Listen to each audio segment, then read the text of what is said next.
Olá, tudo bem? Boa noite para você que estava acompanhando a nossa programação, tanto da TV Brasil Central quanto da TV Assembleia.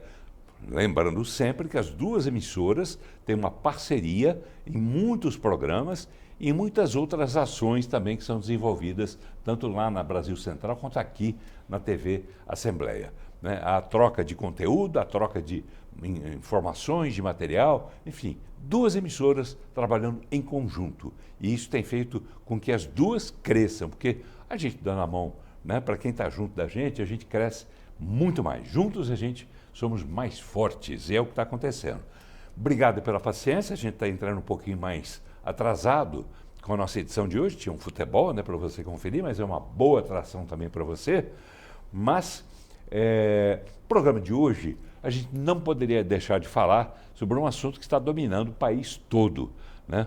Porque tem aquela polarização direita e esquerda que eu confesso particularmente, eu acho muito enjoativo falar muito disso, porque tem sido um assunto muito recorrente nos últimos tempos. Mas não tem como a gente ignorar essa manifestação que vai acontecer lá em São Paulo, na Avenida Paulista, neste domingo, a partir das 3 horas da tarde, manifestação convocada pelo ex-presidente Jair Bolsonaro a pretexto de se defender das acusações que estão sendo feitas contra ele. Ele, embora tenha ficado silente, ficado quieto durante a tarde de hoje, em que ele seria ouvido pela Polícia Federal. Ele compareceu à Polícia Federal, mas não abriu a boca, e ele pretende abrir o verbo, rasgar o verbo no próximo domingo. Claro que isso provoca uma expectativa de ambas as partes, direita e esquerda. A direita, naturalmente, torcendo para que Bolsonaro reaja e fale coisas duras que motivem a militância, e, naturalmente, do outro lado, a esquerda torcendo para até que essa manifestação não aconteça. O PT de São Paulo, inclusive, o diretório do PT de São Paulo, está tentando, junto ao Ministério Público, formas de inviabilizar a realização dessa manifestação. Mas, independente disso, a manifestação nesse momento está posta e, mais do que isso, a polarização entre direita e esquerda está cada vez mais acentuada. Razão pela qual a gente vai fazer um programa hoje especial, um Boa Noite Goiás /debate, para que a gente possa discutir essa questão com representantes exatamente da esquerda e da direita. Representando aqui a esquerda, está aqui a advogada Ludmila Rosa, que também é cientista política. Doutora Ludmila? Imagina, Paulo. Ludmila. Ludmila? Boa noite, Ludmila. Tudo bem? Boa noite, Paulo. Muito feliz, contente de estar aqui mais uma vez com você. Obrigado. Tendo a oportunidade de estar debatendo com o Erlon, doutor Erlon. É uma pessoa que, pelo pouco que já tive o privilégio de conversar aqui, já admiro, sei da sobriedade, eu tenho certeza que vocês vão gostar muito do debate de hoje. Com certeza. Dois advogados que por consequência, tem advogado que não sabe o que fala, mas vocês sabem o que falam, porque eu já entrevistei os dois e tenho admiração pelos dois. A Ludmila já me ajudou a apresentar o outro convidado, que também é advogado, Erlon Fernandes, que é especialista em direito civil, processo civil. E vem para falar de política também, que ele adora política tanto quanto a Ludmila Rosa. Doutor Erlon, tudo bem? Boa noite. Boa noite, Paulo. Obrigado pela oportunidade, pelo convite de estar vindo aqui, trazer para o nosso público goiano assuntos da atualidade, pautas importantes e que enriquecem, né? Porque quando se fala de política, a direita e a esquerda, nós estamos falando do bem comum que é necessário para essa nação. Tá. A esquerda diz que é ela que atende melhor a expectativa da população e, por sua vez, a direita diz que é ela, a direita, que atende melhor a população. E aí nasce o debate, né, que tomou conta do país e vai tomar conta do nosso programa hoje. Mas o debate não vai se limitar aos nossos convidados aqui no estúdio. Está aqui, ele voltou. O celular que estava com problema está na minha mão de novo, que é uma tradição minha de décadas, de ouvir você, telespectador, de você, internauta, porque você também é convidado para participar desse debate, mandando a sua pergunta para os nossos convidados, mandando a sua opinião também a respeito dessa polarização. Claro que, e eu digo isso e falo isso sempre, que a gente não quer fazer debates de baixo nível, a gente quer fazer uma coisa de altíssimo nível. Já conversei isso com os convidados e não precisaria, porque já os conheço e sei que eles têm muito cuidado daquilo que eles dizem. Não deixam de dizer o que pensam, mas com respeito. Essa é a diferença.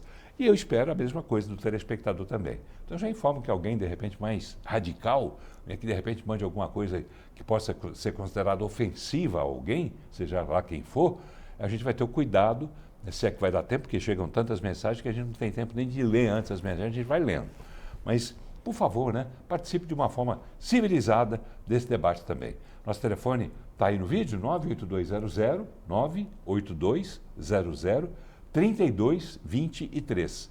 98200-3223. A outra coisa, né, eu peço duas coisas ao telespectador, né, que haja moderação nas opiniões, mas que você não deixe de dar a sua opinião. E a outra coisa é que você coloque o seu nome no início da mensagem, fulano de tal, e você diga onde é que você mora. Se for em Goiânia, né, diga o bairro onde você mora. Se for no interior, diga a cidade onde você mora. E tem muita gente que assiste o programa também de fora do estado de Goiás, através da transmissão no YouTube. No YouTube, a gente está fechando aqui direitinho para poder dar a você o endereço também eletrônico, né, da TV Assembleia, da TV Assembleia e também da Assembleia Legislativa, mas por enquanto você pode participar pelo YouTube da TV Brasil Central, @TV Brasil Central. Você pode mandar a sua pergunta também através de lá, que ela vai chegar até a mim, tá bom? A gente espera pela sua participação. Lembrando sempre, eu gosto de falar muito disso também, tem um aplicativo aqui, e a Ludmila naturalmente deve conhecer, porque a Ludmila eu estava vendo, eu não sabia, você é assessora aqui na casa, né? Assessora aqui na casa, Paulo, trabalho com um deputado, posso citá-lo? Claro. Trabalho com o deputado Hamilton Filho, uma pessoa por quem eu admiro muito, não só na atividade parlamentar, mas como homem, como amigo que somos. Deputado muito atuante ali na região de Anápolis, sobretudo. Então estamos aqui, Paulo, somos vizinhos. Vizinhos, que bom. Fazia tempo que a gente não se via, né? Que bom que ela está aqui. A Ludmila Rosa, que tem tantas atividades, também encontra um tempinho para ser assessora parlamentar também, e eu tenho certeza que das melhores. Vamos lá? Já vejo aqui as mensagens começando a chegar. Mas antes eu quero falar, vamos colocar logo essa manifestação para a gente começar a conversar? E para começar essa manifestação, a gente vai pegar como gancho, ponto de partida, a convocação que o próprio ex-presidente Jair Bolsonaro fez, né, à nação, pelo menos àqueles de direita, aqueles conservadores, para estarem na Avenida Paulista, em São Paulo, neste domingo. Não custa nada a gente pegar, até porque a cara do Bolsonaro, a voz do Bolsonaro, a convocação do Bolsonaro, com certeza vai despertar sentimentos diferentes entre os nossos convidados aqui no estúdio, e aí começa o debate. Vamos ouvir o Bolsonaro. A mobilização para o encontro surgiu depois de investigações da Polícia Federal sobre uma possível participação do ex-presidente na articulação de um golpe de Estado.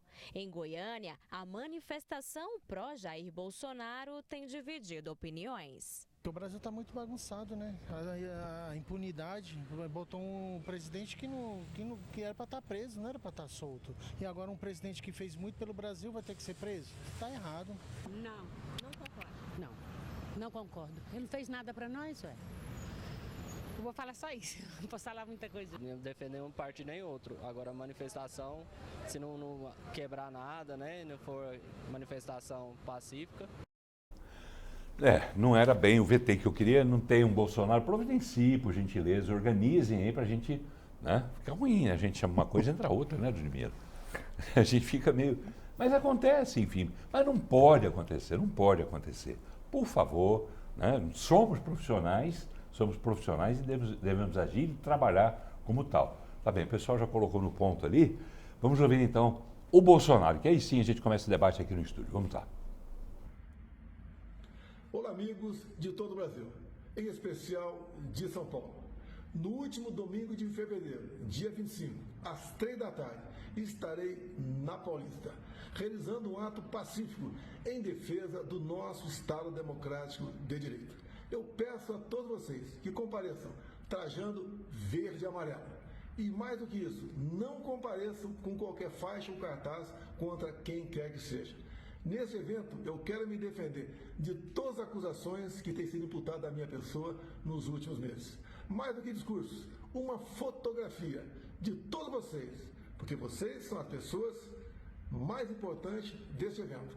para mostrarmos para o Brasil e para o mundo a nossa união, as nossas preocupações, o que nós queremos. Deus, pátria, família e liberdade. Até lá, se Deus quiser. Muito bem, a gente começa então a discutir esse assunto aqui no estúdio. Eu quero ouvir opiniões contrárias, imagino, que eu não espero nada, espero coisas boas de vocês, mas quero ouvir você, Ludmila, que é de esquerda, se não é de esquerda, você diz que é de centro-esquerda, mas eu perguntei, você defende Lula ou Bolsonaro? Olha, Paulo, mais uma vez, assim, a gente debatendo isso aqui, eu acho importante ter esse espaço para a gente se colocar, se situar efetivamente no debate. Porque eu acho que hoje as pessoas deixaram de respeitar ou de visualizar as várias nuances que nós temos no espectro político. Hoje, ou você é necessariamente lulista ou você é necessariamente bolsonarista. Parece que não há um espaço, não vou nem dizer do meio, porque aí já me conduz para essa centralidade que você menciona aqui. Mas é possível, sim, hoje eu ser uma pessoa crítica ao ex-presidente Bolsonaro, sem necessariamente, doutor Erlon, eu ser uma pessoa que presta adesão a todas as pautas do presidente Lula, ou a todas as manifestações do presidente Lula, ou a todos os comportamentos político-partidários do presidente Lula. Eu acho que é esse entendimento que a nossa audiência, a sua audiência, Paulo, que é sempre muito inteligente, muito participativa, que precisa ter, como o Brasil inteiro. É possível que nós sejamos, ou no meu caso, contra o Bolsonaro e não necessariamente eu esteja me curvando ao que o Partido dos Trabalhadores tem para o Brasil. E vice-versa. Então hoje... Sim, mas vamos lá, vamos ao assunto então. Vamos ao assunto. Essa hoje, manifestação, que expectativa a senhora tem? Primeiro, a gente ainda tem que ouvir a Gleisi Hoffmann, que é presidente do PT, ela fala, aliás, vamos colocar logo, que aí a gente já fecha a convocação do Bolsonaro e, digamos, a desconvocação, né, da Gleisi, porque ela quer impedir essa manifestação. Ela e o PT, né? Se dependesse deles, essa manifestação não aconteceria. Vamos ouvir a Gleisi Hoffmann. Eu ia falar o seguinte, dar uma notícia aqui à Câmara dos Deputados, que hoje o PT entrou com uma representação através do nosso diretório de São Paulo, junto ao Ministério Público, para que o Ministério Público tome as providências para impedir e também investigar possíveis crimes que possam acontecer na manifestação bolsonarista do dia 25. Porque nós já dissemos que essa manifestação bolsonarista é antidemocrática, é contra a Constituição, convocada por gente que quer o golpe, convocada por um fascista, que agora diz que vai defender o Estado Democrático de Direito. O Estado Democrático que ele sempre atacou. E nós sabemos como terminou a última manifestação dessa gente aqui em Brasília. Muito bem. Ludmila Rosser, agora que vocês ouviram o que disse a Gleisi Hoffmann, PT quer inviabilizar essa manifestação, acho que é inconstitucional e etc. e tal. Está certo o PT em fazer isso? Olha, Paulo, entendendo de política como a gente tenta entender todos os dias, me parece que isso é uma manifestação partidária, um marcador partidário para dizer que sim, está tentando fazer um obstáculo à movimentação que para mim é irrefreável do próximo dia 25. A manifestação é irrefreável. É irrefreável, vai acontecer. O PT não vai conseguir inviabilizar. Não há argumentos para isso. Inclusive, eu acho que o que a Gleisi Hoffmann chegou a mencionar é que iria à justiça eleitoral, pelo menos o pouco que eu li sobre isso. Então, assim, não vejo que há um sentido para obstar a manifestação que vai acontecer. Mas ela, como presidente de partido, ela está cumprindo o seu papel partidário de dizer que é opositora, o partido é opositor ao que vai acontecer dia 25. Agora, Paulo, é opositor ao que vai acontecer, mas como é que ela pode adivinhar o que vai acontecer? Como é que ela pode pedir uma investigação numa coisa que ainda não aconteceu? Não, eu acho que nem é o fato de pedir uma investigação. Ela pediu ao Ministério Público. Ela falou aí. Pedir que não aconteça aquela manifestação. Isso é censura. Exatamente. Eu acho que não, assim, é um marcador partidário, mas eu não vejo, honestamente, nenhuma forma jurídica disso. Deixar de acontecer. Deixar de acontecer. Agora vamos lá. O que a Ludmila reflete sobre essa manifestação? Diga. acabo de sair de uma faculdade de Direito e eu acho que a gente fica preciosamente legalista. Então, eu entendo que o lugar do Jair Bolsonaro se defender de qualquer eventual acusação ou das acusações que realmente estejam pesando contra ele é nos autos do processo. Hoje, por exemplo, ele teve a prerrogativa, o direito que cabe a todos nós brasileiros, e felizmente que nós o temos, de prestar depoimento sobre aquilo que ele está sendo investigado. Paulo, honestamente, hoje era um dia importantíssimo para que o ex-presidente Jair Bolsonaro dissesse: eu respeito as instituições brasileiras, eu respeito os mecanismos de apuração e investigação e, portanto, eu estou aqui e vou dizer a minha versão. Aquela omissão, em que pese seja também um direito legítimo, só em ditaduras que o réu não tem o direito de ficar em silêncio e produzir provas contra si, e nós não vivemos uma ditadura, graças a Deus. Mas tem réus que nem chegam a ter acesso aos autos, que é o caso, inclusive, dele, dito pelo advogado. Desculpa, eu estou tomando o seu lugar, mas como jornalista eu não resisto a fazer perguntas. Verdade, Paulo? Tá, mas tem processos que correm, a pessoa é julgada, num processo que se inicia lá dentro do STF, a pessoa nem sabe dos autos, vai presa, né? E então o processo legal não está acontecendo aqui, Ludmila. Paulo, desculpa, mas é que eu não resisto. Não. Eu tenho que perguntar. Assim como pretendo perguntar também para o Erlon. Você cumpre um papel formidável. Eu já falei para você aqui nos bastidores, você é um provocador maravilhoso. Mas, Paulo, é o seguinte, a defesa do ex-presidente Jair Bolsonaro foi 3 vezes ao mesmo juiz, ao ministro Alexandre de Moraes, com o mesmo argumento, fazer o mesmo pedido.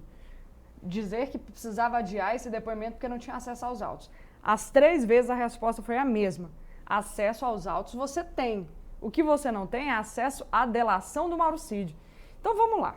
Uma coisa é você, na condição de réu, de investigado, querer construir um novo Código de Processo Penal que caiba dentro da sua conveniência.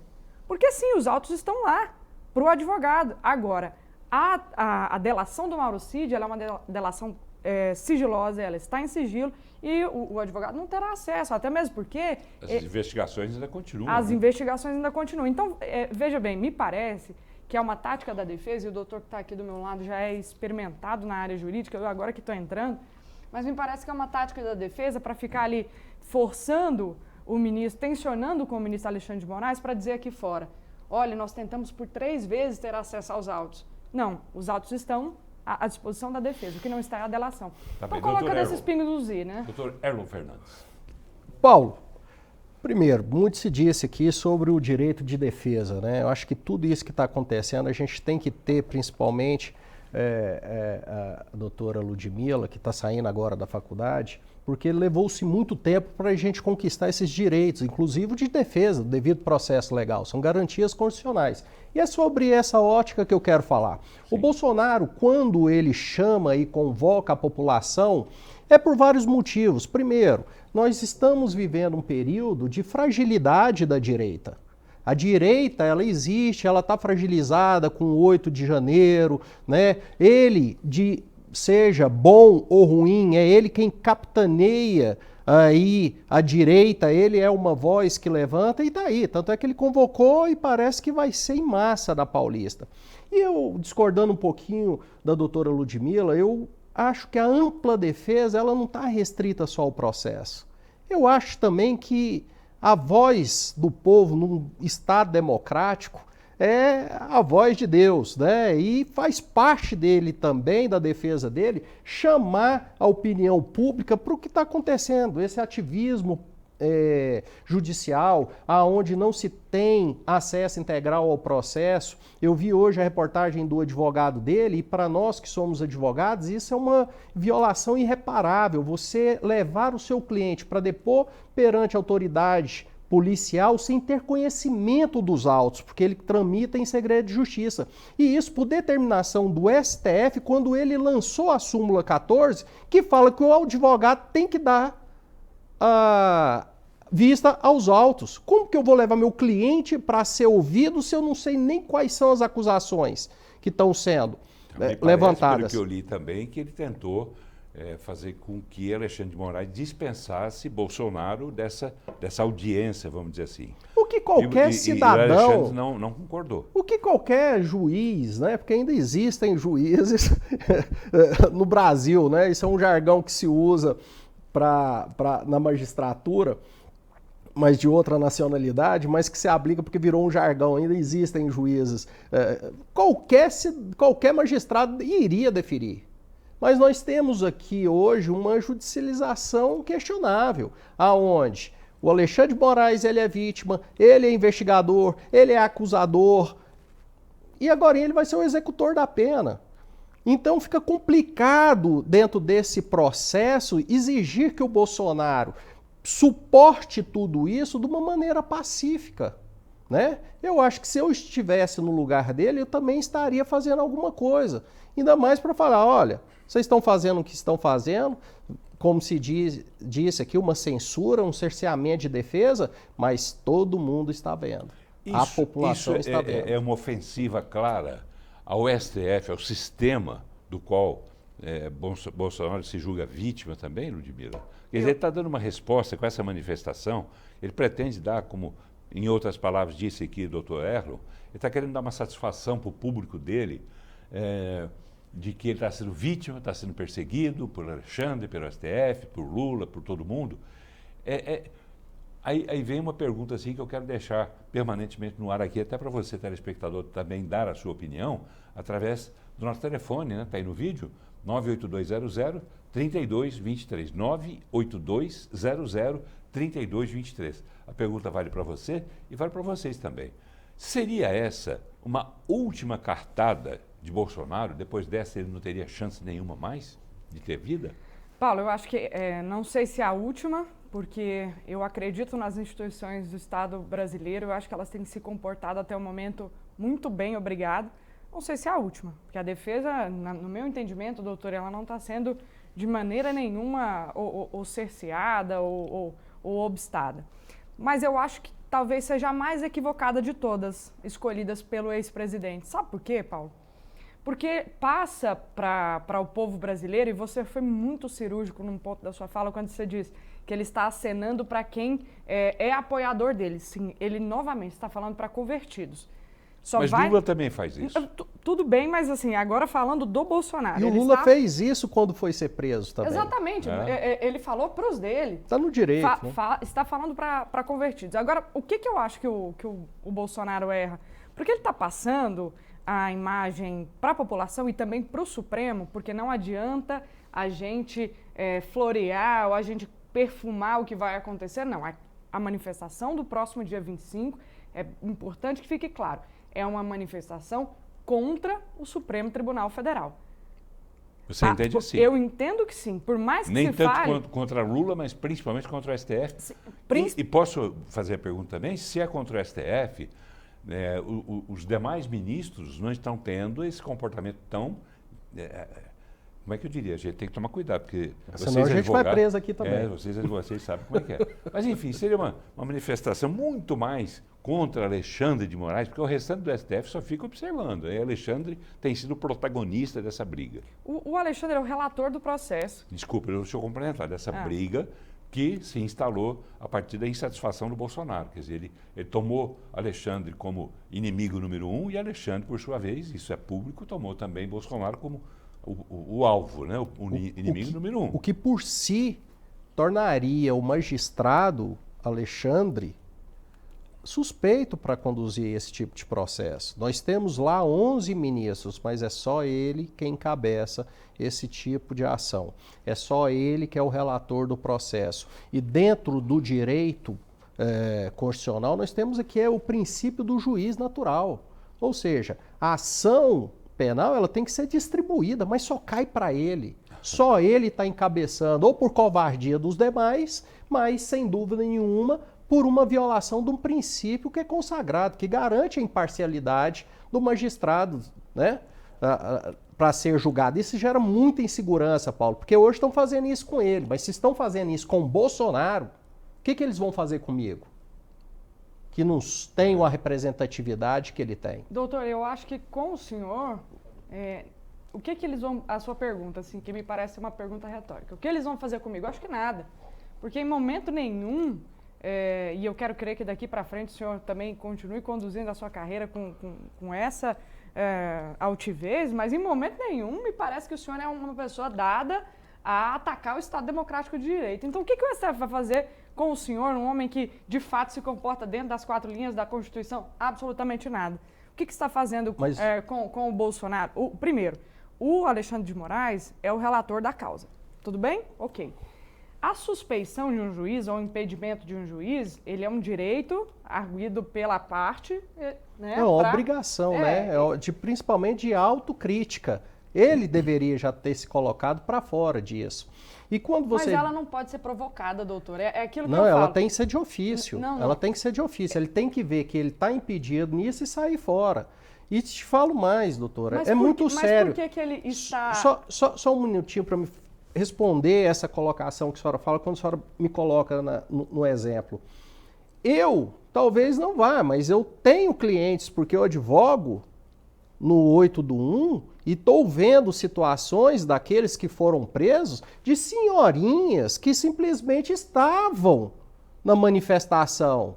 Não tem dentro da conduta pessoal dela de lapidação de patrimônio público, quebra da ordem social, mas foram presas num processo arbitrário e que nós, advogados, não temos acesso ao processo. Então, ele olha só, tá pegando o grande e pegou o pequeno também, em todos os processos sigilosos.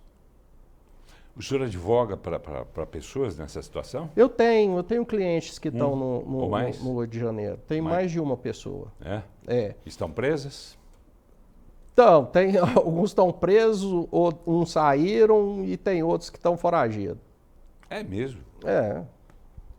Enfim, Paulo. mas vamos lá. Onde é que a gente vai parar? Eu tinha feito a pergunta para a senhora, né? Seria a última cartada de Bolsonaro? Quero ouvir depois do doutor Erlon também sobre isso. Eu repito, não sei se é a última, mas para mim é a mais equivocada. Por quê? Porque abre um precedente muito perigoso, que é o seguinte: a partir do momento que um grande líder, uma referência, conseguir lotar uma rua ou preencher uma rua de uma das cidades, ou a cidade mais importante do país, para dizer, eu tenho essa quantidade de gente comigo e, portanto, as instituições ou todas as decisões da justiça caem por terra em termos de legitimidade, isso é muito perigoso. Muito perigoso.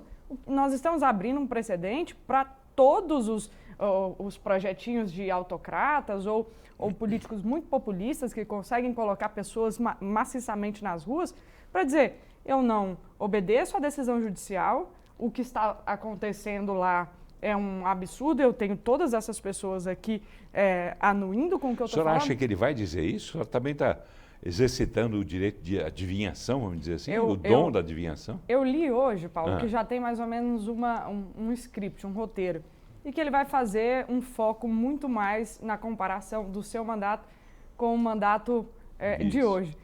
Veja, neste aspecto... Ele está errado? Não, o que eu quero... Nesse aspecto, o que é chamar as pessoas para se defender? Então, peraí. As pessoas estão indo para a Avenida Paulista no próximo domingo para ouvir uma suposta defesa dele desses processos, ou estão indo novamente para a gente ter um revival do que foi a eleição de 2022, doutor? Assim, não me parece que isso ficou claro. Vamos ver seu colega, o Erlon, o doutor Erlon. Figueiredo dizia uma coisa, doutor, o presidente Figueiredo dizia uma coisa que era muito certa. Salvo engano, me corrija se eu estiver errado, se não foi o Figueiredo, Paulo. Mas ele dizia o seguinte, que o político ele só tem medo de uma coisa, o povo na rua. E aí você vê o Bolsonaro mostrando a força dele, né, exercida, exteriorizada através da direita desse país, que ela existe e agora está organizada. Então o que nós temos aí agora também, de contraponto, é uma esquerda extremamente preocupada com o que pode acontecer dia 25. Ou seja, estão com a bola de cristal tentando impedir. Hoje soltaram na mídia, olha que absurdo, que o exército está pronto para prender. O que eles querem fazer? Esvaziar o movimento, não deixar acontecer. Essa liberdade de expressão. Eu não vi ele convocando até agora ninguém para fazer quebra, ninguém para fazer atentado contra o Estado Democrático de Direito. Eu vi uma manifestação, um direito constitucional, né, garantido a todos. E estou vendo ele, inclusive, convocar para uma manifestação pacífica. Não tem motivo para não acontecer e acho, respondendo a sua pergunta, Paulo, que não é a última cartada. Acho que a última cartada quem dá é Deus, ela vem... a última cartada é aquela que você desce para a cova e não levanta mais. Nós temos aí Nelson Mandela, nós temos, né, que foi reduzido ao cárcere público, ficou preso quantos anos e aí depois ressurgiu e se tornou um líder, né, de um país e um líder mundial, né? Então eu acho que não é a última cartada, eu acho que ele está numa situação arriscada, acho que ele está no direito legítimo dele de defesa e eu, se estivesse no lugar dele, faria o mesmo também. O senhor falou líder mundial. Na hora me veio a lembrança, Lula, que tem essa pretensão de ser um grande líder mundial e de, inclusive, ser indicado e ganhar o Nobel da Paz. Perdeu agora, né, com a última publicação dele se posicionando a favor de países que estão promovendo guerras. Por isso que eu pensei, porque se eu for líder mundial, eu acho que a gente tem que passar por outros assuntos também. Vamos passar por esse também, que ainda está fervilhando eu acho história. Que ele conseguiu, acho que realmente ele se posicionou, ele se projetou para conquistar isso, e ainda em obediência a um preceito constitucional. Porque o país, a nossa Constituição prevê que a paz é a nossa bandeira. Mas ele desconstruiu tudo isso numa única fala, trazendo a dor... Uma única frase. Numa única frase. A última frase que ele falou sobre esse assunto é que tem sido contestado. O restante não se contesta em nada. Você se preocupar com morte de gente... De mulheres, de crianças, isso todo mundo é preocupado. E tocou numa ferida mundial de uma nação, mas que condoeu a nível mundial, né? E trouxe para o país o que é uma visão não pacificadora, né? Que é um dever de um líder-estado brasileiro que está na cadeira mais alta do executivo de exercer a paz. Acho que ele perdeu e desconstruiu essa imagem que ele vinha tentando. Hoje, inclusive, houve uma declaração de uma ministra alemã, evidentemente que eu não vou me lembrar o nome, embora tenha ascendência, um pezinho lá na Alemanha, através dos meus avós paternos, mas o nome alemão é complicado, eu não guardei o nome, mas enfim, ela deu uma declaração hoje, ela que está aqui para participar de alguns eventos, inclusive está acontecendo no Rio de Janeiro a reunião do G20, né? Então o Brasil está cheio de ministros de relações internacionais. Com os olhares, né? Os olhares do mundo inteiro sobre o Brasil, exatamente no momento que Lula trouxe esse assunto para o Brasil, no momento que o Brasil trouxe para dentro também esses ministros que estão fazendo muita crítica. Claro que um ou outro é a favor do que Lula disse, mas no geral, como é que a senhora vê no geral? Eu vejo que a repercussão tem sido extremamente negativa. Como é que a senhora vê? Paulo, eu vi essa matéria também da diplomata alemã, ministra ou diplomata, né, alguma coisa assim, e eu gosto quando ela diz assim, nós não podemos politizar o Holocausto ou instrumentalizar politicamente o Holocausto. E gosto tanto dessa fala que importo essa fala para esse momento que nós estamos vivendo no Brasil. Porque hoje, se há pessoas que têm politizado de maneira fraudulenta e de maneira adulterada mesmo o Holocausto, são todas essas pessoas que estão no Congresso hoje pedindo impeachment do presidente Lula em relação àquela fala. E por que eu digo? Porque há algum tempo, doutor, nós tivemos, o senhor que é advogado de algumas pessoas do 8 de janeiro, nós tivemos o senador Flávio Bolsonaro dizendo que a condução das pessoas que foram presas em flagrante no 8 de janeiro, naqueles ônibus, a condução deles para a sede lá da Polícia Federal, que aquilo se lembrou ou remetia à condução dos judeus indo para os campos de concentração e de extermínio nazista. Para as câmaras de gás. Na Câmara de Gás. Naquele momento, aquela fala, doutor, com todas as vênias, não causou a mesma espécie que eu vejo causando hoje. Então, me parece que nós, sim, estamos vivendo um momento de politização customizada do Holocausto, onde a gente elege uma pessoa que pode fazer uma comparação grotesca como essa E, por outro lado, nós colocamos uma outra pessoa, no caso o atual presidente, que não pode fazer uma comparação envolvendo Israel, o povo palestino e o extermínio pretérito do povo judeu pela Alemanha nazista. Quais são os valores que estão colocados? Quem está instrumentalizando o Holocausto hoje, efetivamente, politicamente? Eu te digo com a propriedade que eu sou um benuncim, sou convertido ao judaísmo, meu filho é judeu e... O Olavo? O Olavo é judeu, fez o bar mitzvah dele com o rabino Hesky, né, um rabino inglês, Moel, meu abraço, Hesky, se me estiver me assistindo. E eu posso te dizer, doutora, com a dor da descendência, né, porque nós somos uma família que fomos obrigados, inclusive, a esconder o nome. Né, nós éramos Yaakov e aí passamos a ser Oliveiras. Então, eu vou te falar o seguinte, dentro da fala da senhora, que a politização do Holocausto, essa palavra Holocausto, ela foi desenvolvida na época da Segunda Guerra para definir o extermínio do ser humano. E o que é a política, se não a ciência, e a senhora sabe isso com muita propriedade, porque é uma cientista política, se não é o desenvolvimento, né, das normas, das condições e das situações, das relações interpessoais. Fazemos políticas para o nosso bem comum, para o nosso bem-estar, né? A nossa humanidade. Então, o Holocausto ele deve ser lembrado, ele deve ser politizado, ele deve ser preservado, ele deve ser exaltado, né? Para que isso nunca mais se repita. Perfeito. Seja de qual for a raça, seja qual for a nacionalidade, seja qual for. Essa é uma vergonha da humanidade. O Lula foi muito infeliz, tocou num assunto polêmico, numa dor de uma nação, numa dor de família, né, que foi revivida agora em outubro do ano passado, né, com o ataque do Hamas, que é tido como um grupo terrorista por vários estados amigos da nação brasileira e que que exerce uma representatividade dentro dos palestinos que nós temos que considerar, pelo menos pela formalidade, que não é um Estado.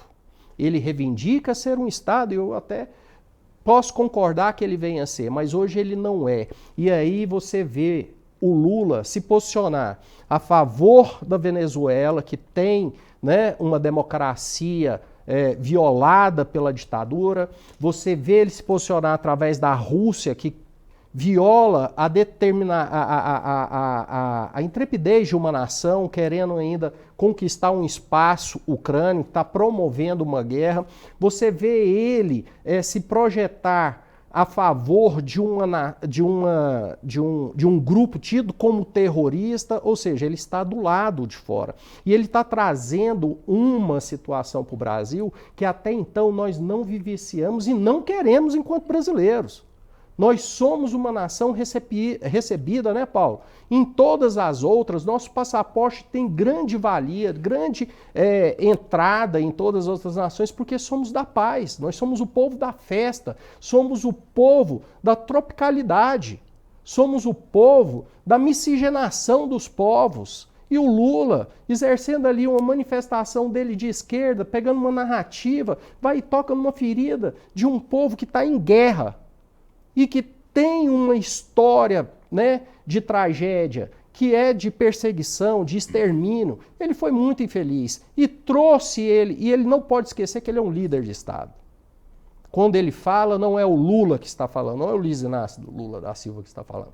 Quem está falando é o presidente do Brasil, autoridade máxima internacionalmente de representatividade. Paulo, sim, eu não poderia concordar mais com o doutor em quase todos os termos que ele trouxe aqui. Sim, o Holocausto tem que ser lembrado.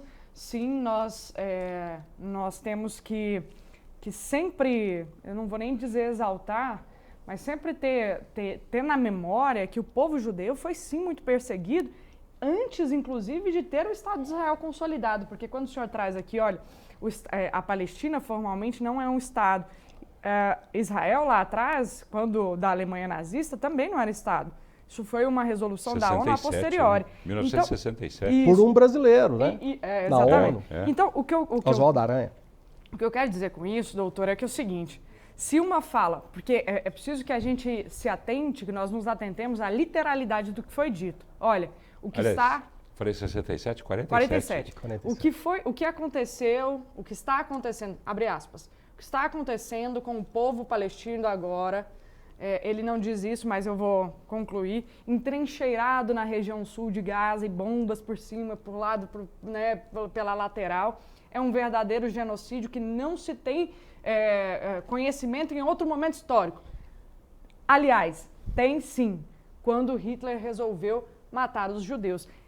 Essa frase, Paulo, com todas as vênias, mas essa frase não pode ser compreendida como uma frase que nega o Holocausto ou que, doutor, desculpe, mas que vilipendie a dor e o sofrimento do povo judeu. Muito pelo contrário, é um reconhecimento do quão brutal, do quão vergonhoso, do quão absurdo foi o que aconteceu com os judeus na Alemanha nazista e que, portanto, nós, doutor, por uma decisão coletiva da humanidade, nós não podemos replicar isso sob pena de a gente estar novamente sucumbindo pessoas e grupos de pessoas ao mesmo sofrimento, perdendo famílias, perdendo filhos. Tá, mas Ludmila, vamos sintetizar isso? Vamos deixar isso bem claro para o telespectador. Você é contra a frase de Lula ou você apoia o que Lula disse? Vou fazer a mesma pergunta para o senhor, embora o senhor já tenha antecipado a resposta, mas para ficar claro. Como chefe de Estado, eu acho que ele poderia ter sido mais estratégico, porque sabia que ia cair numa situação como essa. De hoje a gente, ao invés Ele sabia? Eu tenho certeza que ele tinha compreensão, ou pelo menos deveria ter. Ah, bom. Ou pelo menos deveria ter. Teria feito, por que ele fez isso, aliás? Qual a intenção dele?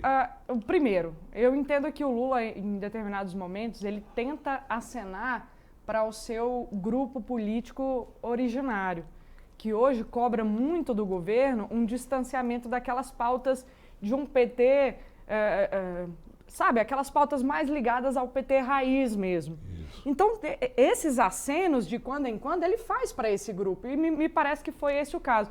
Agora, ele poderia ter pensado nas consequências, porque, sabe, Paulo, é tão estranho o que a gente está vivendo, que durante essa semana nós estamos falando se foi correto usar a palavra holocausto numa frase como essa, que não nega o holocausto, mas em momento nenhum, doutor, nós somos instados a falar aqui da brutalidade do extermínio de 30 mil pessoas. Nós estamos tratando isso como se fosse um dado normal, um dado da paisagem, algo natural. Doutor Errol, diga lá. Lula sabia o que estava fazendo? Porque Lula é dado a improvisos. Desde muito tempo, desde sempre, né, para falar a verdade. Né? E acho que ele se empolgou naquela época que Obama disse que ele era o cara. Né? Lula é o cara. O Lula acho que inflou mais ainda o sonho dele de ser um líder mundial, de ser o cara, de ser o pacificador, se propôs a ser pacificador entre Rússia e Ucrânia, enfim, ele se propõe a tudo. Ao mesmo tempo que aí vem uma opinião minha, é minha opinião minha pessoal, eu acho que, me permitam, eu acho que Lula devia cuidar primeiro de pacificar o país que ele dirige, né? Porque o país está claramente deflagrado em guerra, né? E a guerra está iminente. Tem gente que imagina que possa ocorrer uma guerra civil aqui no país por conta dessas provocações. Porque Lula, quando ele usa esses improvisos, como disse aqui a Ludmila, ele devia pensar um pouco mais. Para não inflamar mais ainda, não jogar mais gasolina nessa fogueira. Paulo, eu não vou deixar a paixão da minha liberdade de consciência religiosa falar mais alto, não. Né? Eu acho que ele falou que o coração dele estava cheio. Mas eu acho ainda mais que o Lula, ele, além de ter pouca cultura para estar onde ele está, ele é muito mal assessorado. Eu acho que alguém vai ali, bate um discurso com ele, ele pega a pilha e aí ele joga. Isso só mostra o despreparo que ele tem para a envergadura da cadeira que ele ocupa.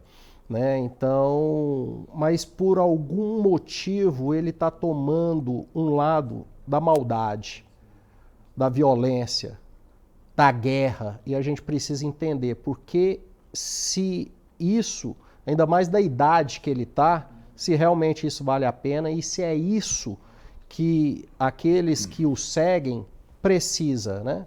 Se vale a pena isso. O senhor quer dizer, em resumo, o quê? Que nós podemos chegar a uma situação muito pior ainda. É isso? Eu acho que ele está comprando uma briga que o Brasil não está nem preparado para entrar. Né? Não tá. Nós somos pacificadores. Nós somos um povo pacificadores e temos problemas. O que o senhor diz por briga? Briga o que? Seria com Israel? Com quem? Eu acho que ele chamou Israel para briga, eu acho que ele está chamando a Ucrânia para briga, eu acho que ele está chamando a direita, os Estados Unidos para uma briga, né? Eu acho que ele está se comportando muito mal. A briga muito seria mal. Uma briga armada? Seria uma guerra contra esse país? Ou seria uma coisa mais política? Nós até 10 anos atrás achávamos que pela geopolítica mundial nós não veríamos o que está acontecendo agora. Mas você vê a China armada contra Tailândia, né? Tailândia ou Taiwan? Perdão, é Taiwan, né? Você vê agora Rússia e Ucrânia, você vê Israel e Palestina, você vê alguns países tomando o poder pela ditadura. Então você vê que o mundo está se mexendo, né? Você vê a União Europeia movimentando exércitos. A geopolítica não está favorável. Mas como é que seria essa briga, por exemplo, com Israel? Que sabidamente Israel detém um conhecimento muito profundo, né, de estratégia, de inteligência, de armas. O maior BIP interno dela hoje é de serviço de inteligência. Então, quer dizer, como é que o Brasil vai enfrentar Israel? Seria uma luta armada? Seria uma luta de retóricas? Seria uma luta de quê? Qual seria essa guerra que o senhor se refere? Eu acho que ele não vai ter problema com Israel. Eu acho que se ele continua com um discurso duro desse, chamando o país para um viés de discórdia, ele pega com as Nações Unidas. Você tem ali do lado de Israel, você tem a Inglaterra, você tem Estados Unidos, foram os primeiros a mobilizarem o poder bélico em prol de Israel, em prol do terrorismo. Não se pode deixar a pecha do terrorismo de mão, de lado. Hamas é terrorista. Sim. Eu acho que essa questão de o Hamas ser ou não terrorista nem está em disputa mais. Tanto eu... Mas a senhora reconhece que é terrorista. Não está em disputa. Eu, doutor, você, o governo brasileiro, acho que não está em disputa. Todos nós reconhecemos que o Hamas é sim um grupo terrorista. Isso não está em disputa. Essa linguagem do presidente em apoiar o Hamas? E o Hamas agradecendo a fala de Lula. E o Hamas agradecendo. Como a senhora vê isso? Onde que você viu? Talvez nós estejamos absorvendo informações de canais distintos. Porque de tudo que eu leio é que o governo brasileiro repudia o que aconteceu, no caso, a invasão de Hamas nas fronteiras israelenses. Para se posicionar, foi obrigado a se posicionar. De 1.200 pessoas. Então, o governo se posicionou contra, o governo alega que sim, reconhece que o Hamas é um grupo terrorista, que se comportou como um grupo terrorista. Então, eu não sei mais assim, o que esperar. Me parece que nós estamos debatendo algo que é muito mais uma ficção, do ponto de vista da construção de uma narrativa, do que algo que de fato acontece. O que eu quero... Mas o Hamas agradeceu ou não a fala de Lula? O Hamas agradeceu, o Hamas cumprimentou o Lula da sua eleição, né? Não. Cumprimentou pela fala dele. Pela fala dele. Não tem essa informação, honestamente não tem essa informação. Para mim, o Hamas... Aliás, foi um único agradecimento. Para mim, o Hamas não representa o povo palestino. O Hamas não pode ser tratado como identidade do povo palestino. Isso, para mim, é um erro, um equívoco que faz com que muitas pessoas relativizem a carnificina e o extermínio que está acontecendo lá. Agora, Paulo, só para entrar, eu não vejo, como o doutor vê, que o Brasil esteja se comprando uma briga mundial ou se metendo num grande problema mundial. Nós estamos sediando agora, de ontem para hoje, a reunião dos G20, com as 20 maiores economias do Brasil, todas aqui, do mundo, a agenda do ministro, do nosso chanceler, lotada. O secretário de Estado dos Estados Unidos veio ontem ao Brasil, o Antony Blinken, fala que as relações entre o Brasil e os Estados Unidos nunca tiveram tão pujantes e bem estabelecidas quanto agora. Então, assim, na prática, não há essa previsão de uma guerra. O Brasil não está nisso, gente. Tá. Assim, mas que houve satisfação generalizada hoje. E não é uma situação só por mim vista, né, doutora? Foi o recorde de pedidos de impeachment pela Casa Legislativa. Foram 140 assinaturas para abertura de processo de impeachment contra o Lula por conta da fala. Muito mais do que contra a Dilma, né? Muito mais, por conta do posicionamento dele em relação a uma crise internacional. Doutor, aí o senhor vai me desculpar. Tudo bem, numericamente pode ter sido o maior pedido, mas não foi por conta com apoio da base dele. Com apoio de alguns parlamentares de partidos que, em tese, compõem a base, União Brasil, Republicanos, porque são esses partidos que são muito movediços o tempo todo. A gente nem precisa entrar nessa seara aqui. Mas tudo bem. Eu quero ler mensagem de telespectadores. Rapidinho, terminar concluir. Por mais que a gente tenha esse tanto de assinaturas, e o doutor fala assim, é pelo repúdio, não, doutor, é palanque. Aquilo virou um palanque mais uma vez. Mas o PT não pode criticar a direita de fazer esse palanque, porque o PT também faz. Mas Paulo, entenda, eu não posso estar aqui... É a mesma arma que o PT usa. Eu não posso estar aqui, nem posso ser colocada aqui como uma pessoa que vem com uma procuração de defender o Partido dos Trabalhadores. Eu não estou acusando a senhora, eu só estou fazendo uma constatação. Sim, assim, e não é porque... O que a esquerda fez agora, o PT fez a vida inteira. E não é porque o PT... E faz, né? Gleisi Hoffmann acabou. A gente acabou de mostrar. O PT quer inviabilizar a manifestação. É um ato político, que é palanque. É a mesma coisa de agora. Esse pedido de impeachment é por falta de realmente trabalho, projeto de nação, que não tem. A oposição, infelizmente, lamentavelmente, chegou com uma qualidade média muito baixa, não tem projeto de nação e tenta ganhar repercussão através disso aí. Vamos lá? Boa noite, Paulo Bering. Sou Alex, ex-vice-prefeito da cidade de Posse. Conhece? Minha cidade. Sua cidade? Cidade onde eu nasci. Então, Alex, um abraço, querido. Obrigada. Então, ele disse que está ligado porque amo ouvir a competentíssima advogada e cientista política, Ludi. É assim que ela vai chamar. Tá vendo? E ao mesmo tempo ele manda um recadinho para o senhor, doutor Erlon. Manda ver. Ele fala assim, Paulo, explica para esse advogado aí que Xandão não é suspeito. O senhor concorda com ele, não? Não. Suspeito de conduzir esse processo todo dentro do STF. Eu e a comunidade jurídica nacional acha que ele é suspeito. Eu acho que até ele sabe que ele é suspeito. Ele só não vai largar o osso. Vamos lá, mais um que manda mensagem. Meu nome é Jeová. Boa noite, Paulo. Estou assistindo o debate aqui de Campinas. Essa opinião aí. Eu creio que a Justiça da Terra que vai falar. Sou Lula, sempre. Meu nome é Jeová.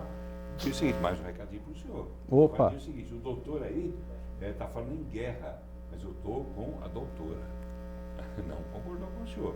Vamos lá, opinião de telespectadores. Uma das coisas que eu aprendi na minha advocacia foi respeitar opiniões. E eu também. Paulo, deixa a Ludmila falar. Está parecendo... Eu não vou citar o nome aqui não, tá? Está parecendo alguém que diz ele que toda vez a gente corta o raciocínio. Cortei o raciocínio da senhora em algum momento? Não, Paulo. Eu sempre recebo mensagens carinhosas dessa. Tenho muito carinho pelas pessoas. Pupac. Muito obrigada, Leonardo. Obrigada por estar aqui conosco. E pode deixar que se o Paulo cercear minha fala aqui, eu vou chamar você para me ajudar e puxar a orelha dele. Nada. Sou jornalista, né, Leonardo? E você faça justiça, por favor. Né? Eu fiquei aqui quieto o tempo todo, deixando vocês falarem. Vocês estenderam as respostas de vocês durante muitos minutos. Eu deixei, fiquem à vontade. Mas tem uma hora que a gente precisa fazer, né, um contraponto, porque às vezes é dita alguma coisa aqui, que se a gente deixa para falar quando a pessoa terminar o raciocínio, aquela coisa já se perdeu. Então eu tenho esse estilo, vamos dizer assim. A pessoa acabou de falar uma coisa que eu acho que, de repente, e a opinião minha, eu tenho direito à opinião também, e sou jornalista, sou pago para isso, eu falo na hora, para não perder o gancho, mas eu deixo que a pessoa conclua o raciocínio. Nunca cortei raciocínio de ninguém, não faço isso. Boa noite, aqui é Daniela de Patos de Minas. Patos de Minas, que é a terra do nosso querido Jorge Braga. Ela diz o seguinte: hoje a ministra de Israel se diz orgulhosa da destruição em Gaza. A Daniela repete a mensagem, repetiu. Era essa a mensagem que ela tinha a dizer. Mandou 5 vezes, está aqui, Daniela. Obrigado pela audiência aí em Patos de Minas. E você naturalmente deve estar assistindo através do YouTube da TV Brasil Central. A gente vai também passar depois o YouTube da TV Assembleia, tá? Para que todos possam assistir de todas as partes do país e do mundo, né? Vamos lá. Seu fã-clube tá atuante, viu, Lud? Tá? Lud, pelo debate, deixa eu me ver aqui, você mandou o nome. Sandra, telespectadora do centro de Goiânia. Belo debate, mas a Ludmila é incrível. Ai, Sua Sandra. vizinha. Eu ia falar isso, muito obrigada. Eu não sei se você sabe, mas nós somos vizinhas, também moro no centro. Espero que a gente se encontre lá um dia para comer uma empadinha no Mercado da 3. E o Leonardo, que passou agora há pouco aquela mensagem, dizendo que eu tinha cortado a senhora, o Leonardo mandou outra mensagem. Agora ele diz o seguinte: Paulo, como é que é? Paulo, mas você é fera, gosto de ver o seu programa. Obrigado, Leonardo, né? Significa que ele entendeu quando eu expliquei que eu não corto o pensamento de ninguém. Eu posso interromper momentaneamente para fazer minha colocação, mas depois a pessoa conclui a sua opinião. Falando em opinião, vamos saber o que os parlamentares estaduais dizem a respeito dessas histórias todas, principalmente em relação às manifestações. Já chegou aqui a Juliana para parar, Juliana? Está na hora? Tá, então vamos lá. Vamos começar com esse aqui. Opinião do deputado Caio Salim, que é do PSD. Ele fala sobre as manifestações. Eu gaguejo toda vez que eu quero correr achando que eu vou ganhar tempo com isso, eu perco mais tempo. Mas ele fala, o Caio Salim, vou falar agora bem pausado, ele fala sobre as manifestações convocadas pelo ex-presidente Jair Bolsonaro. Confira a opinião do deputado Caio Salim, do PSD. Nós precisamos dar esse voto de confiança, dar a ele o direito de se manifestar, porque ele é um líder realmente que leva multidões por onde quer que ele passe. Imagine quando ele pede para as pessoas irem, né? Mas o que eu gostei bastante dessa ideia dessa manifestação é que ele pediu para não ter cartazes nem faixas, criticando nenhuma instituição e nenhuma pessoa, pediu para não ter outras manifestações espalhadas pelo país todo. Alguns governadores já estão aderindo, como o nosso governador Ronaldo Caiado, vários deputados e senadores. Então eu creio que vai ser uma manifestação pacífica e de opinião. Então ele deve colocar ali um posicionamento sobre aquilo que ele vem sofrendo, os processos que ele tem aí no judiciário, as operações da Polícia Federal. Acho que ele vai falar sobre isso. É necessário que tanto quem é petista, quanto quem gosta da esquerda, ou quem é de direita e mais conservador, manifeste-se, deixe a sua opinião, fale.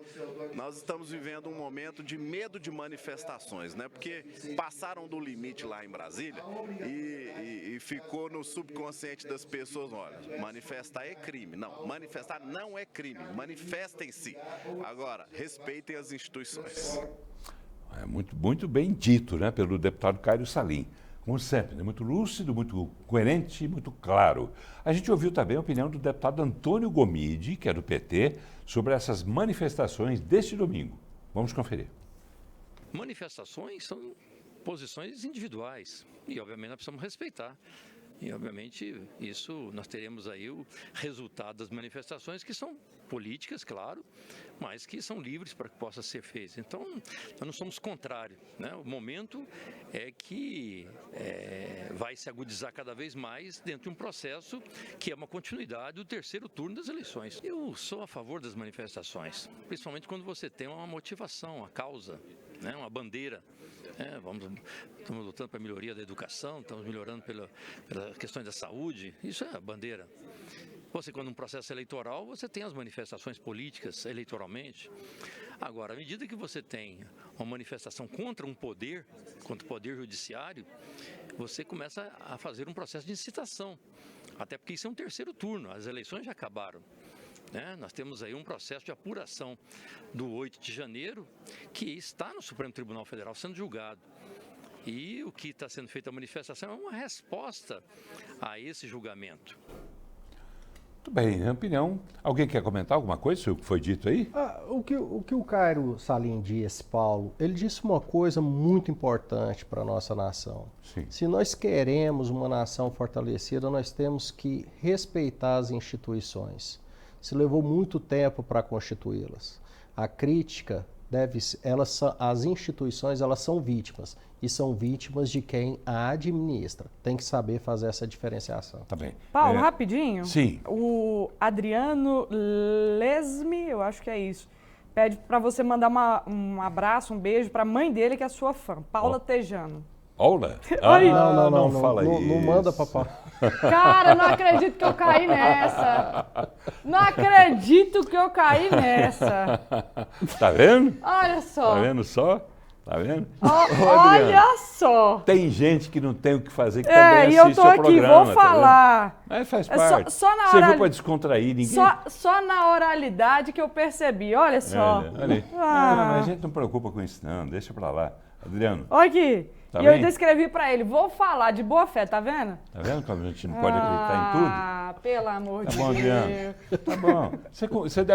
Você vai dormir muito feliz hoje. Nós também. Não, eu vou dormir. Depois de falar tanto tempo de guerra, né? A gente tem que rir um pouco exatamente. também. Tá bom. Obrigado, Adriano. Vamos lá. Aqui. Sérgio. E ele tá mandando kkkk. Eu vou fazer esse corte e falar assim, cair no do Adriano. Vamos lá, rapidinho, porque nós temos apenas mais 6 minutos para encerrar o programa. E o programa hoje acabou sendo um pouco mais longo, mas vamos lá. Pergunta que vem do Sérgio. O Sérgio que é multifacetado, ele tem multiprofissões. Dentre elas, adestrador de cães. Né? E quem conhece os animais, conhece coisa muito melhor do que muitos seres humanos, né, doutor? Mas vamos lá. Ele quer saber de vocês, o que é que vocês acham do comentário do Aldo Rebelo sobre o Brasil na atualidade. Ele não diz qual é o comentário. Alguém ouviu algum comentário do Aldo Rebelo? Não? Não. Se você pudesse dizer... Fala para ele retornar aí. E ele está indignado, porque diz o seguinte, um cristão nunca fala mal de Israel. Israel já existia como nação antes da era cristã. E quem fala mal de Israel nunca leu a Bíblia ou não crê que ela é a palavra de Deus. A perseguição contra Israel não é só política, é uma ação espiritual do mal. E pede que pergunte à cientista política como era o nome anterior de Israel. Como era o nome anterior de Israel? Antes de se chamar de Israel, qual era o nome da nação? Ele deve estar falando que é a terra prometida, Canaã. Não, Ele diz aqui que era Jacó. Jacó teve o nome dele numa disputa com um anjo, né, de Deus, Kadosh Baruch Hu, e aí ele muda o nome dele para Israel. Israel significa povo que luta com Deus. Tá bem, então ele está certo. Mais ou menos? Isso. Se eu entendi a pergunta dele, eu acho que tá bom. De qualquer forma, tá a gente certo. entendeu. Obrigado, viu, Sérgio? Ele manda muitas ligações, muitas perguntas, não dá tempo de ler todas, mas eu fiz uma apanhada aqui, deu para a gente falar. Vamos lá? E que Deus abençoe ele por ser amigo de Israel e orar por Jerusalém. Tá bem, vamos lá, ouvindo mais pessoas aqui. Vamos lá. Manifestação, acho que a gente já falou tudo que tinha que falar, né, Ludmila? Lula, Israel, a gente também acho que esgotou bem o assunto. Ou ficou alguma coisa ainda para ser dito? O que é que você gostaria de falar antes de ir embora, para que depois, quando você entrar no carro, você não falar, o Paulo não me perguntou sobre tal coisa? Paulo, eu só tenho aqui para rasgar seda. É um prazer muito grande estar aqui com um baluarte do jornalismo goiano. Obrigado. Né? E brasileiro de forma geral. Exaltar também como foi rico o debate com a Ludmila, que me deu essa liberdade de chamá-la pelo primeiro nome. Uma jovem que está se projetando na política goiana, tem grandes ideias maravilhosas. Né? Uma delas aí, uma preocupação com o centro, que a gente sabe que realmente precisa de pessoas que vêm com essa força, com essa jovialidade para trazer isso, e agradecer esse debate rico, estar aqui. Né, quando o senhor fala isso, o senhor está dizendo, né, por vias tortas, Ludmila tem pretensões políticas? Você vai ser candidata, de repente, a prefeita de Goiânia?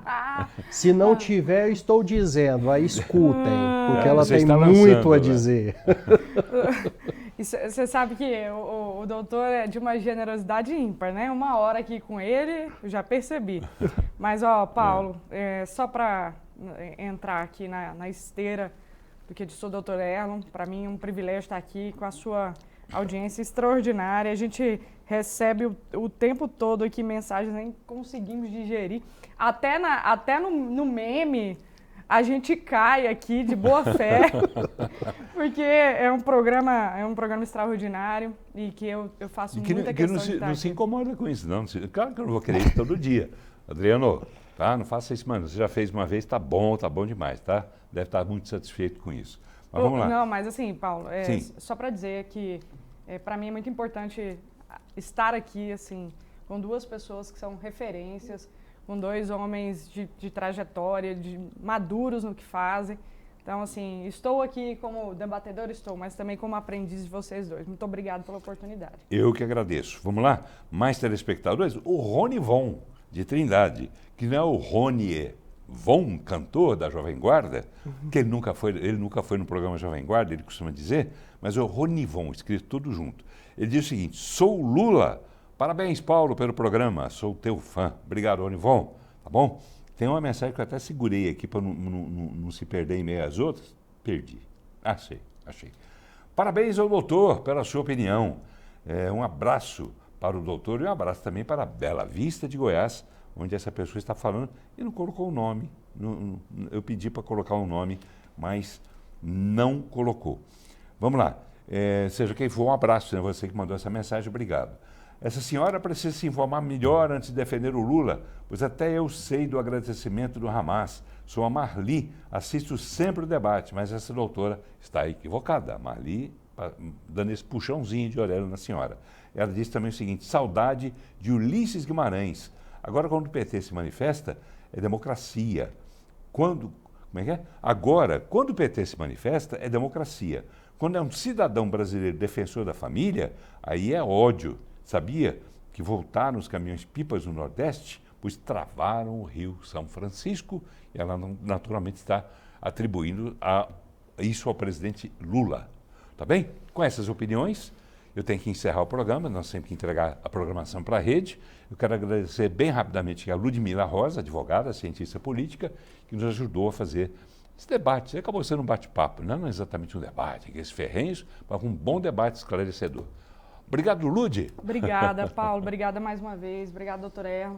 E só para dizer para a dona Marli que, salvo melhor juízo, o artigo 1º do AI-5, ato institucional número 5, que de fato cresce a ditadura no Brasil, lá fala, doutor, que aquele ato institucional, ele tinha um condão de preservar a democracia no Brasil. Então, para a gente ver que às vezes pessoas fazem coisas horrorosas a pretexto de defender a democracia. Erlon Chaves, falei o nome do maestro. É um maestro. Saudade do maestro, grande maestro. Erlon Fernandes, advogado, especialista em direito civil e processo civil. Foi um prazer recebê-lo mais uma vez. Obrigado por ter vindo. Obrigado, Paulo. Estou sempre à disposição, à sua disposição e da casa. Tá bem, muito obrigado. Obrigado aos senhores, obrigado a você, telespectador. Obrigado pela companhia. A gente volta para continuar trazendo assuntos para o seu debate, para a sua participação. Um grande abraço a todos. Obrigado.